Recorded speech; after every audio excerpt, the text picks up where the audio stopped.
ગુજરાતી ટૂંકી વાર્તા પોથીમાના રીંગણા। એક ગામમાં પંડિત શ્રાવણ મહિનામાં ગામના મંદિરમાં કથા કરે। તેની કથા સાંભળવા ઘણા લોકો આવે। આ કથામાં એક ભક્ત પણ આવતા હતા। સૌ કથા એક ધ્યાનથી સાંભળતા હતા। મહારાજે કથામાં આવતો પ્રસંગ ટાંકીને કહ્યું કે રીંગણા ખવાય નહીં। પેલા ભક્તરાજને મહારાજની વાત પર શ્રદ્ધા પડી, પણ તેમણે મહારાજની પરીક્ષા કરવા પોતાની વાડીમાંથી કૂણા કૂણા મજેદાર રીંગણા લાવી મહારાજની પોથી પર ધર્યા।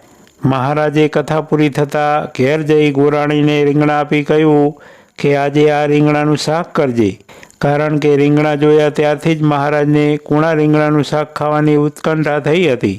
આ રીંગણાનો મહારાજ શું ઉપયોગ કરે છે તે જાણવા બરાબર મહારાજ ઘરમાં બેસી રીંગણાનું શાક અને બાજરાનો રોટલો ખાતા હતા। ત્યાં જ પેલા ભાઈએ મહારાજને પકડ્યા। અરે મહારાજ, આ શું કરો છો?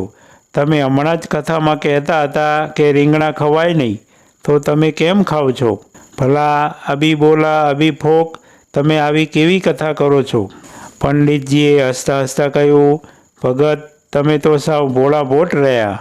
એ તો પોથીમાના રીંગણાનું શાક ન ખવાય, આ તો તમારી વાડીના રીંગણા હતા। આમ જ્યારે ન્યાયનું બોલીને લોકો અન્યાય ચાલે છે ત્યારે પોથીમાના રીંગણા કહેવત આપોઆપ યાદ આવી જાય છે। મિત્રો, દરરોજ નવી વાર્તા સાંભળવા માટે સબસ્ક્રાઈબ કરો અમારી ચેનલને। ધન્યવાદ।